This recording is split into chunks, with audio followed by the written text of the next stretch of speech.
Hey there guys, how's it going? Back with another video. So this is Monday morning. This past Saturday we had the Josh Taylor Regis Prograis World Boxing Super Series final for the Muhammad Ali Trophy and the unification of the WBA and IBF light welterweight titles.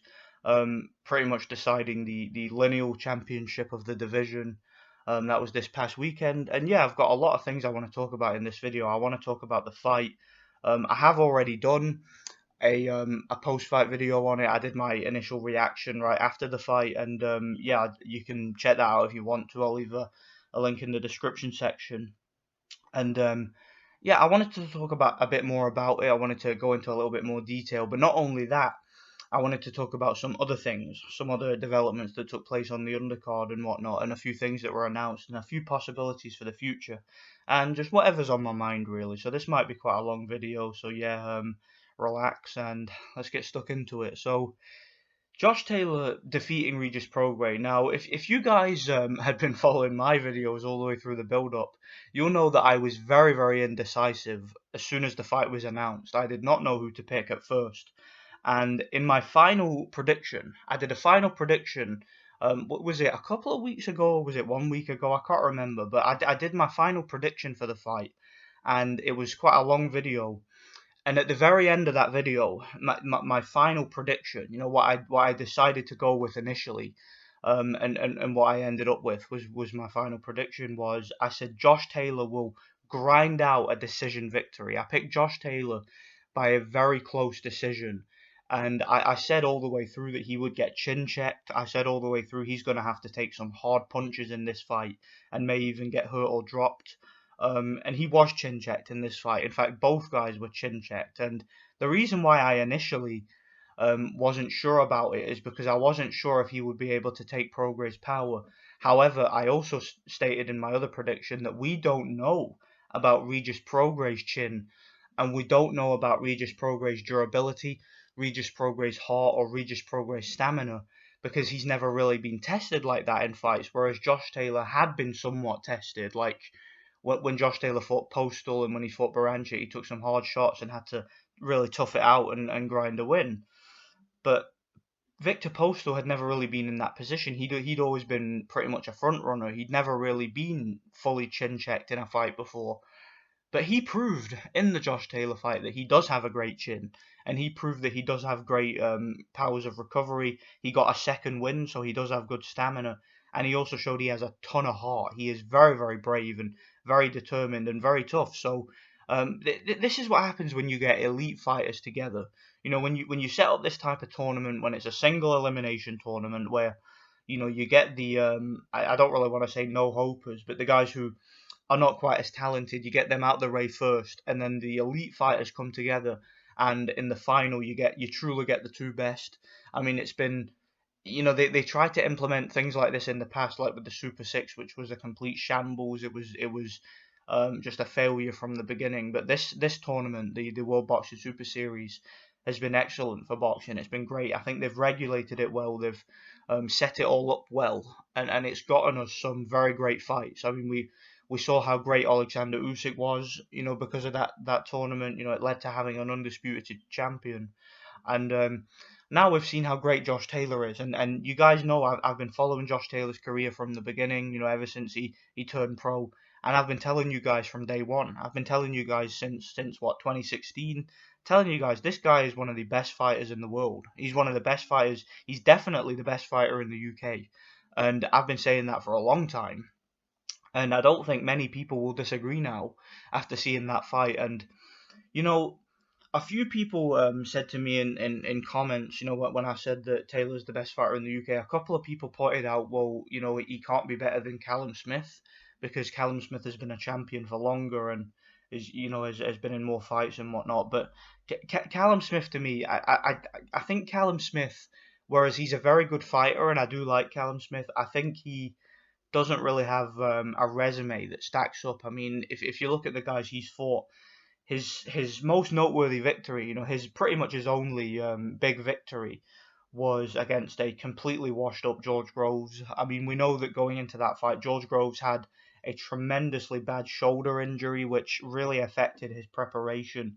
And if I'm being perfectly honest, George Groves, and I've talked about this in the past, George Groves quit in that fight. He didn't really show up with a whole lot of motivation or ambition. So I think that Callum Smith's victory over Groves, Callum Smith's victory over Groves to me was just a little bit bittersweet, if you know what I mean. It was a little bit it was overshadowed for me by Groves' injury and how we knew that Groves wasn't entirely prepared going into the fight. So Callum Smith to me, he's been in fights like the Skoglund fight, like the Blackledge fight, where he's looked really limited to me and really poor, and I don't think he has anywhere near the type of boxing IQ or skills that Josh Taylor has. Okay, Josh Taylor to me is a far better fighter than Callum Smith. I think Josh Taylor is so much more skilled. Obviously, Callum Smith is way bigger in a different division, hits much harder, probably more physically strong and tough, but Josh Taylor's just technically so much better than him, so I would put him way ahead of Callum Smith or Anthony Joshua in terms of who's the best British fighter. So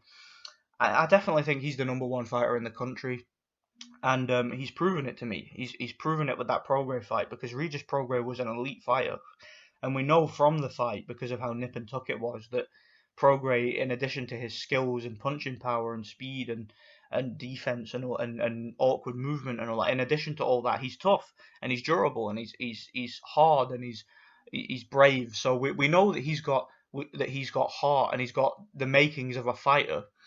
And yeah, we saw that Josh Taylor was able to overcome it, and Josh Taylor was able to win the fight. So very, very fantastic fight, a glorious night of boxing, man. I mean, Josh Taylor was he was fantastic as far as I'm concerned. I thought it was a great victory for his resume, and I'm sure he will go on to try and challenge for an undisputed title against Ramirez at some point.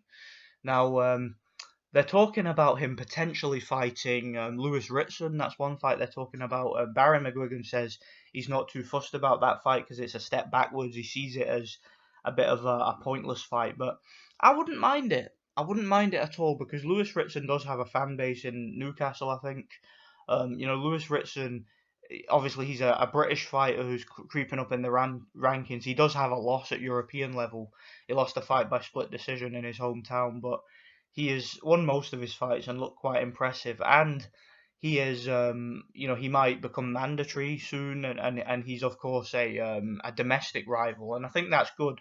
It's good for a British fighter to fight domestic rivals because that's the best way for any British fighter to raise their profile in the UK. When a British fighter fights a domestic rival, it gets a lot of the casual fans involved and makes you so much bigger. I mean, look at what it did for Josh when he fought O'Hara Davis. The O'Hara Davis fight was great for Josh Taylor. O'Hara Davis was a trash talker, had a big mouth. A lot of people didn't like him. Josh Taylor fought O'Hara Davis, and Josh Taylor whipped his ass, and that did wonders for his profile in the UK.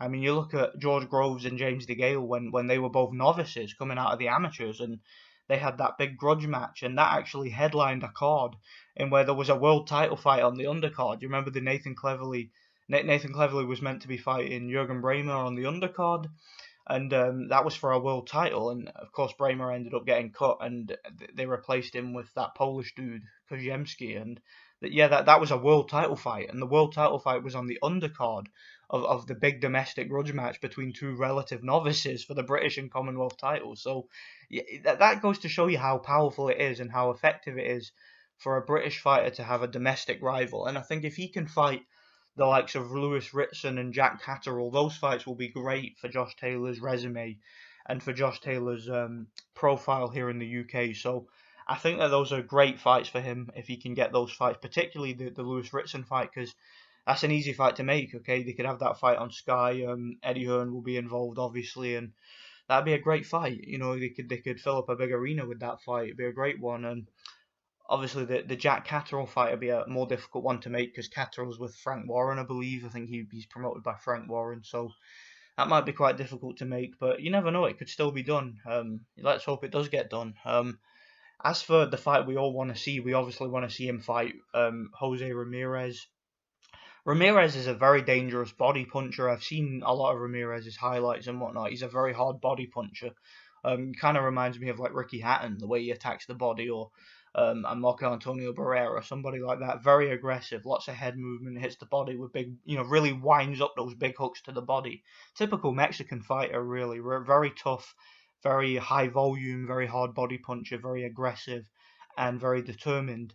That'd be a great fight. I make Josh the favourite. Don't get me wrong, I make him the big favourite, but I think he would have problems in the fight because of the just the toughness and the pure attrition of Jose Ramirez and the power he's shown and the body punching and the aggression. It'll definitely make for a great fight, man. And of course, Josh Taylor is a very effective body puncher and is very aggressive himself. So that'd be a great fight, man. I mean, maybe have it at, I think Del Boy mentioned in BDA, he mentioned why not have it in Hampden Stadium. I mean, oh, I would love that, man. Imagine that, an undisputed fight in Glasgow at Hampden Stadium. That'd be amazing. I would totally be down for that. So, yeah, that'd be great. Obviously, that's a pipe dream. That probably won't happen. I mean, but it'd be cool if it was. I mean, it'd be cool if it was going to happen. So, yeah, I wanted to talk a bit about the undercard as well. So Dereck Chisora, after defeating David Price in quite an impressive performance, although I have to point out, Price took the fight on 3 weeks' notice. He wasn't in great shape. He didn't look to me to be particularly motivated. I think Price understood after the first like 20 seconds of the fight when Chisora was bobbing and weaving and throwing jabs and trying to throw that overhand right. Price realized that he was going to need one lucky punch in the early rounds, so he wasn't letting his hands go. He was just trying to set up one big uppercut or one big overhand right, and he just completely got overwhelmed and got taken out in the fourth, and the corner threw in the towel, stopping the fight. So yeah, David Price got really beaten quite embarrassingly. It was a shame, but if he'd have had a longer training camp, he might have had more of a chance. But I don't think it would have made a whole lot of a difference. I think David Price is past his prime, and I think Chisora was all wrong for him stylistically. I did pick Dereck Chisora to stop David Price, so I wasn't surprised by Chisora stopping him, and I only really gave David Price a puncher's chance anyway, so I wasn't surprised by the result at all. But Chisora obviously still wants to fight Joseph Parker, but he's talked about also the potential of fighting Alexander Usyk, and Eddie Hearn himself has also talked about that. The potential of that being for a WBO world title eliminator. Now, obviously, if with Usyk being the mandatory, if Anthony Joshua versus Andy Ruiz winner gets stripped of the WBO title, then that might actually be a vacant title fight. So imagine that, Usyk versus Chisora for the vacant WBO title. But if the winner of that fight doesn't get stripped, it'll be a final eliminator, I guess, for the WBO world title. So if Dereck Chisora, if he beats Usyk, which I don't think he will, by the way, I think Usyk will absolutely school Chisora. But if Chisora does somehow win that fight, like if he lands a lucky punch or gets a gift decision or something, Dereck Chisora could be fighting for a world title. Now, who would have thought 1 year ago when he got sparked out by Dillian White, or a year before that, when he was losing to the likes of Ajit Kabayel and Kubrat Pulev and Dillian White the first time, who would have thought that Dereck Chisora would get a title fight? Like, who would have thought that he would get a final eliminator for a world title? I mean, you would never have thought that at the time, would you? So it's crazy how things can change in boxing. And you guys know I've never been a fan of Dereck Chisora. I don't like the guy as a person, but he is entertaining in fights usually when he's not biting people or groping them or molesting them or shoving his tongue down their throat. When he's not doing all that shit. Um, when he's not doing all that, he's fairly entertaining. He's aggressive, he's determined, and he's got a good chin. He's got a lot of stamina for a heavyweight. But Usyk is just a higher level of skill, and a higher level of talent, and Usyk will probably school him. I wouldn't even be surprised if Usyk stopped him, but I think the most likely outcome would be that Usyk wins on points. But if that fight does happen, it'll be probably in London, or it'll at least be in the UK somewhere. I can't see Chisora going over to Ukraine or Germany or wherever to fight Usyk. Chisora used to travel for fights in his younger years, but nowadays he seems to he seems to turn down offers for fights overseas all the time. I mean, he was offered to fight Joseph Parker in New Zealand before, and he turned that down. And I think he was offered fights in America too, which he turned down. So he seems to be content on fighting in the UK. He seems to want to grow his profile in the UK even more. And yeah, if that Usyk fight happens, I think the Usyk fight will most likely be in the UK, and I think Usyk will still beat him. Okay, Usyk's a warrior. Usyk will fight on the road warrior. He fight anybody, anywhere. fought Bellew in the UK. He's fought Gassiev in Russia and whatnot. He'll fight anybody anyway, so he's not going to have any problem fighting in the UK against Chisora, and I think Usyk will win the fight if it happens. As for Joseph Parker, now that's going to really depend on whether or not Joseph Parker has recovered from his illness, and obviously he will. I mean, it's nothing too serious, but how well is he going to recover? Will there be some ring rust? If he fights Chisora next, will there be a bit of rust there, and will Chisora be able to capitalise on that? I don't know. It really depends. I mean, you guys know I wasn't too impressed with Parker's last performance against Leopai. I thought it was even though he won the fight comfortably, I thought it was a premature stoppage, and I thought he got caught a bit too much against an opponent who was very slow and predictable. So he was telegraphing his punches and was throwing big wide shots, and Parker got caught quite a lot in the fight. I was quite impressed with how Leopai, despite being out of shape and way past his prime, was able to last that long and was able to land punches on Joseph Parker. So Joseph Parker, to me, doesn't really have elite level punching power and doesn't really have elite level speed or anything really that stands out at the moment. There's nothing about his recent fights that has really impressed me. So that's going to be an interesting fight to me, Joseph Parker against Chisora, if it does happen. Or Parker versus Usyk, Chisora versus Usyk. Whoever in that trio ends up fighting each other, whoever the fight ends up being between, it's going to be interesting. It really is. So that's pretty much all I've got to say about that.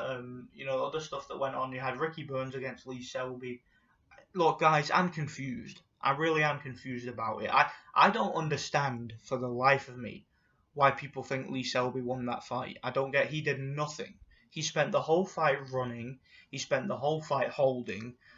He was on survival mode the whole entire fight, trying to just spoil and exploit his way through. And I thought Ricky was coming forward the whole night, throwing power shots. He was backing Lee Selby up. He was really punking him. He was smiling at him and saying, "Come on, let's have a fight." And he was throwing big straight shots to the body, and he was backing him up. He was hitting him with the right hand, and I thought it was a very clear win for Ricky Burns. I have no idea what the judges were looking at.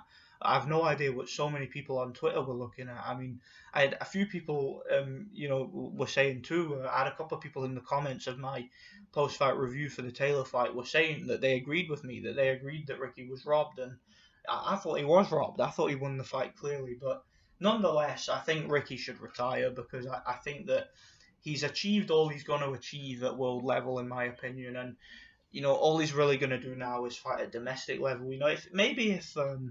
If Josh Taylor has his next fight in Glasgow, maybe Ricky could fight on the undercard because Ricky is a big ticket seller over here.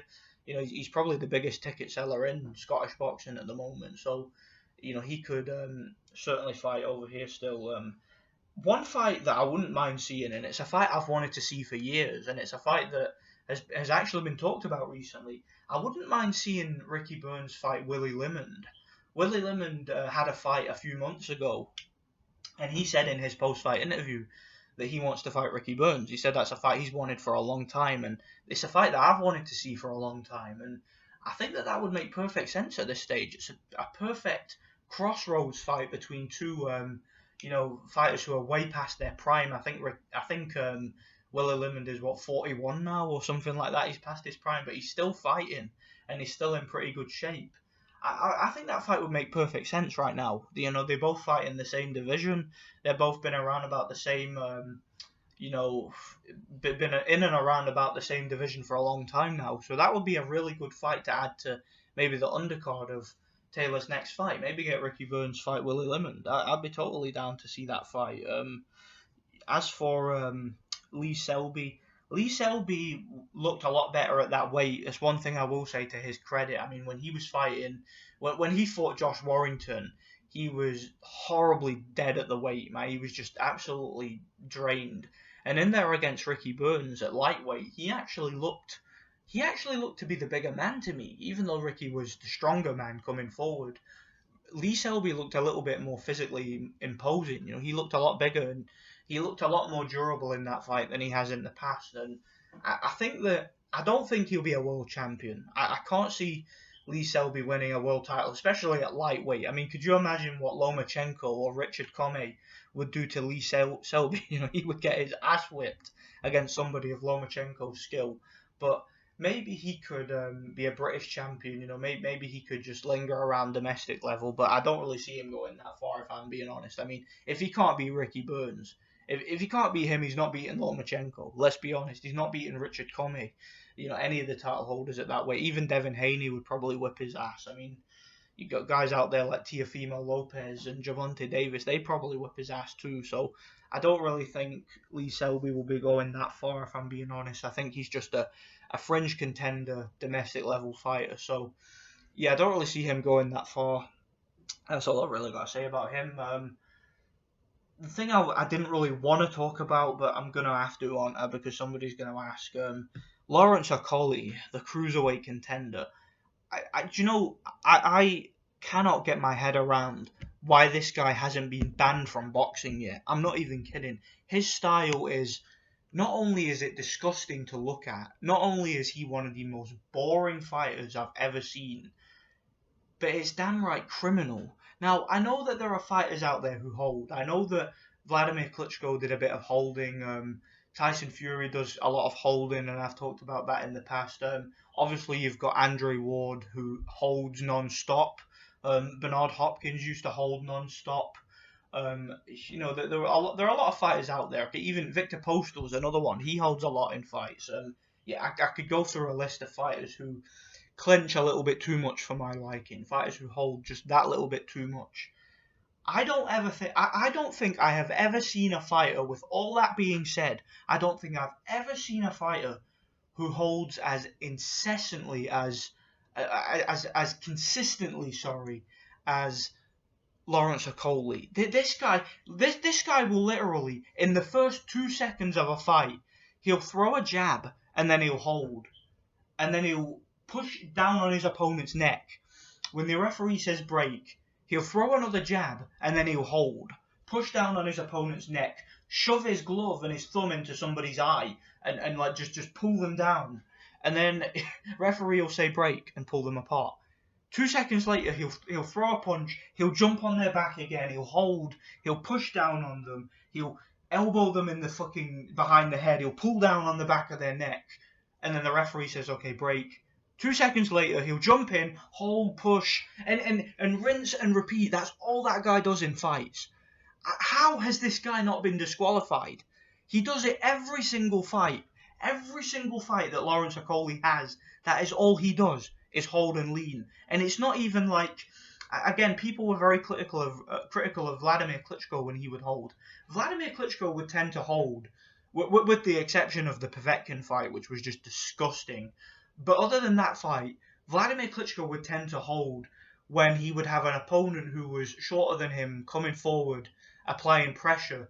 And when he was on the inside, he didn't really know how to defend himself inside, so he would usually hold. And it's the same with Tyson Fury. You know, when he has an opponent comes in, tries to work him to the body, he tends to just grab hold and tie them up. Same with even Bernard Hopkins is like that too. But Lawrence Okolie, his entire strategy in the ring is to hold. You know, he's similar to Andre Ward, except obviously Andre Ward has so many more fouls like headbutts and low blows and whatnot. Lawrence Okolie's entire game in the ring, his entire construct, like his entire strategy for every fight is to hit, hold, and wait for the referee to break. Hit, hold, wait for the referee to break. In the first round of that fight last night, he held something like 20 times, and if you don't believe me, go and watch it. Non-stop holding. I am sick and tired of these fighters holding in boxing. I'm sick of it, guys. I'm sick of seeing it. I'm sick of the sight of these guys jumping on their opponent's back and just leaning on them the whole fight. It's getting really, really bad, guys. It's getting really out of hand, and man, it's really bad. It really is, and it needs to stop. Lawrence Okolie, the fact that the referee, what makes it worse is that the referee was warning the other guy. The referee was warning the opponent for Lawrence Okolie fouling. Absolutely disgusting, man. Like, what a disgrace. You know, I'm so glad. I thank the Lord that I'm so glad that they never put Denis Lebedev in with Lawrence Okolie in the UK. Do you remember when they were going to do that? Do you remember when they were going to make Lawrence Okolie versus Denis Lebedev? in London. Could you imagine if they'd have done that? Like Denis Lebedev, who's what 5'10.5", past his prime, 40 years old. Could you imagine Lawrence Okolie, this 6'5" cheating ass cruiserweight, would have leaned all over Denis Lebedev. He would have jumped on his back and would have just fouled and cheated his way to victory. And then a legend like Denis Lebedev, a guy who's been a multiple-time cruiserweight champion, who was a long-reigning cruiserweight champion, who became a unified champion, who was one of the highest-rated champions in the division. Could you imagine if he had his legacy tarnished and taken away from him by Lawrence Okolie? That would have been horrible. So I thank God that didn't happen. I'm so glad. As for what else was it I was going to say? Lawrence Okolie. Do you know what I think they should do with Lawrence Okolie? Put him in with Maris Briedis in Latvia. Like if Maris Briedis beats Dorticos and wins the World Boxing Super Series, let's see Lawrence Okolie against Briedis over in Latvia, because I know a few people have accused Briedis of holding, but Briedis doesn't hold anywhere near as much as Lawrence Okolie, and Briedis, let's be real, would whip his ass. And I think that's what this guy needs. That's what Lawrence Okolie needs, man. He needs a good ass whipping to teach him a lesson, and he needs to be put in a position where he's not the home fighter and he doesn't have, the referee who's out to protect him and the referee who's going to let him hold all night. We need to see these guys held accountable, man. We really do. And a guy like Lawrence Okolie is just really horrible for boxing. It really is. And I really hope that he does fight outside of his comfort zone. I really think they should send him over to Latvia or somewhere like that and just let's see him. Or if Dorticos wins, let's see him fight Junior Dorticos in the USA. Let's see him fight him in the States. He'll get knocked out. He'll get schooled. Okay, he will. So I'm not a fan of Lawrence Okolie. I think the guy should have been disqualified last night, and he should be banned from boxing. That's really, really bad. Like, guys, I'm not even exaggerating. This guy is consistently fouling in every fight. I know that Andre Ward is a dirty ass fighter who should have been banned himself, but I mean, even he didn't lean on his opponents and hold them as much as Lawrence Okolie does. Lawrence Okolie is just horrible to look at, horrible to watch. So yeah, moving on from him, you had Conor Benn was on the undercard. I didn't know much about his opponent, but yeah, I saw that fight. That was the first fight that I caught on the Josh Taylor versus Regis Prograis card. Was Conor Benn, of course, son of Nigel Benn, who is going to be apparently fighting Sakio Bika soon. I've got a prediction video up for that fight, which you can check out. Again, I might leave a link in the description. Blah blah blah. You can check that out if you want to. But Conor Benn looked pretty good. There was a couple of low blows from him which I didn't like, and I didn't really like what he said after the fight, where he was like, "It's not my fault he's short." How does being short mean that you throw more low blows? That doesn't make any sense. I mean, surely if you're targeting the body and your opponent is shorter, you're less likely to hit below the belt, aren't you? Like I don't quite get that, but yeah, apparently he was using the excuse that the opponent was short. And the reason the opponent was short was that he was why he was landing low blows rather than body shots. But yeah, whatever. It was a good performance. He dominated the guy. He showed a lot more patience and showed himself to be a lot more technical and cerebral than he has in previous fights.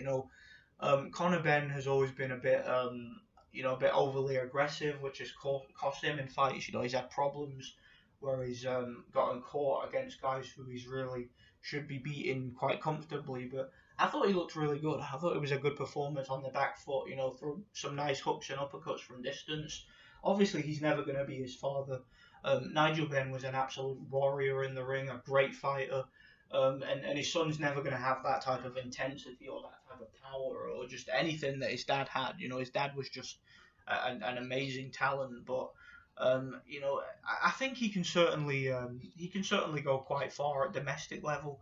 Don't really see him being a world champion, but I won't be surprised if it happens. I mean, if he gets maneuvered into a position to hold a title, I mean, Chris Eubank Jr. did manage to win a version of a title, even though it was the IBO, and Eubank Jr. himself isn't really that, isn't really that impressive, isn't really that talented, doesn't really look to be world class, but you never know. I mean, he's certainly got Eddie Hearn promoting him, and Eddie Hearn is going to be instrumental in guiding his career. So I don't know. We'll see how far he goes. It's too early to say really, but yeah, he looked good enough. He had an impressive knockout in the fourth. Yeah, very impressive performance, and yeah, he'll go quite far, I guess. Trying to think of anything else that happened this weekend. I don't really know what else to talk about. But for me, obviously the Josh Taylor fight. I've seen a lot of people who seem to agree with me who say that it was fight of the year. I agree. I think it probably was fight of the year. Don't get me wrong. There have been some very good fights this year, and this year has seen some absolute brawls in the ring. But I think out of all of them, I mean, you did have the Sean Porter Errol Spence fight, which was pretty good. You had the yeah, that was a very good fight. That one actually. You had the Lomachenko versus Derevinchenko fight recently, which I also saw live. Lomachenko and Derevinchenko was a fantastic fight. Really really good fight. Great fight that one. Great war.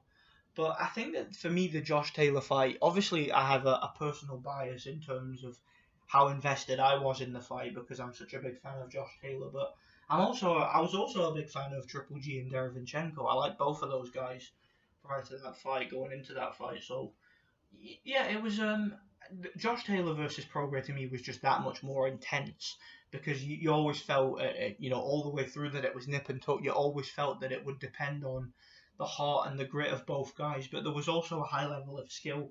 Both guys did damage to the others. I mean, Josh Taylor had a busted up right eye. Prograis had some swelling around his eye and a busted nose and whatnot. So both guys did damage to the other, and it was just a very intense and very just a very intriguing encounter, and everything about the fight, from its technicalities to its brutality, was just intense for me. Just a really, really great fight. So yeah, I think that it was fight of the year. I'll be surprised if there's another fight this year that it entertains me more. If I'm being honest, I mean there have been some very good fights this year. Like I said, even earlier in the year we had the fight between who was it? The heavyweight, the fight between Pulev versus Dino. Remember that fight? That was a pure bloody fight. That one. And I watched that again recently, actually, and yeah, that was a really underrated and really good heavyweight fight. But I think in terms of just being a back and forth war, with really high level of skill involved, I think that Josh Taylor versus Regis Prograis for me has got to be fight of the year. It's got to be really really good fight, man. I don't really know what else to say, but I had such a blast, man, watching the fight. I had such a blast watching the card, and yeah, I think it was a great night of boxing, and it will be remembered. So yeah, that's pretty much all I've got to say, guys. If there's anything I forgot to talk about or anything I forgot to mention, you can let me know in the description section. I'm gonna try and get this uploaded today if I can, but I've got some stuff to do today, so it might be later on. If not, I'll just upload it tomorrow and Tuesday. But right now it's Monday, and if I can get this video uploaded today on Monday, then I will do that. I'll get it uploaded as soon as I can. So yeah, that's pretty much all I've got to say, guys. Like I said, let me know in the comment section if there's anything I've forgotten to talk about. If there's any thoughts you guys have on maybe Chisora fighting Usyk. How do you guys think that fight will go? With Josh Taylor maybe fighting Ramirez or some of his domestic rivals like Lewis Ritson um, or Jack Catterall, or maybe even like moving up and fighting potentially Terence Crawford or somebody like that. How do you guys think those fights would go? So let me know what you guys think anyway. Thanks for watching and God bless.